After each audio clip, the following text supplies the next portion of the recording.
السلام علیکم ورحمۃ اللہ وبرکاتہ۔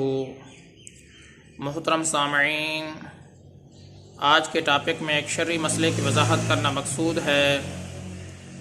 وہ شرعی مسئلہ یہ ہے، اگر آپ کسی کا سطر دیکھ لیتے ہیں تو آیا آپ کا وضو باقی رہتا ہے یا ٹوٹ جاتا ہے؟ اس بارے شرعی حکم کیا ہے؟ محترم سامعین، یہ بات واضح رہنی چاہیے،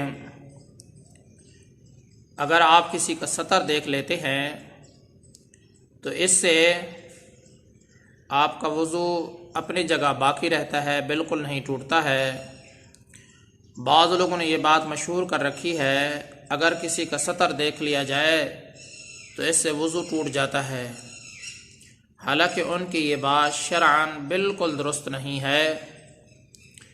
وضو کی حالت میں اگر آپ کسی کا سطر دیکھ لیتے ہیں تو اس سے آپ کے وضو میں کوئی فرق نہیں پڑتا ہے، چاہے آپ نے اپنا سطر دیکھا ہے یا کسی دوسرے کا دیکھا ہے۔ عام ہے کہ وہ محرم ہو یا غیر محرم ہو، مرد ہو عورت ہو، بالغ ہو نابالغ ہو، کسی کے سطر پر اگر آپ کی نظر پڑ چکی ہے تو اس سے آپ کے وضو میں کوئی فرق نہیں پڑے گا۔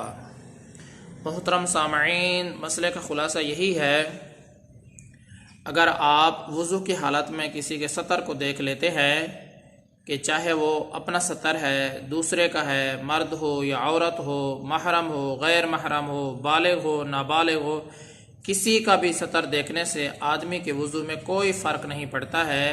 بعض لوگوں نے یہ جو بات مشہور کر رکھی ہے کہ کسی کا سطر دیکھنے سے وضو ٹوٹ جاتا ہے، ان کی یہ بات شرعاً بالکل درست نہیں ہے۔ اللہ تبارک و تعالیٰ سے دعا کرتا ہوں کہ اللہ تعالیٰ مجھے بھی اور تمام مسلمانوں کو صحیح معنی میں ہدایت عطا فرمائے۔ میں آپ سب کی دعاؤں کا طلبگار ہوں۔ محمد ثناء اللہ فاروق۔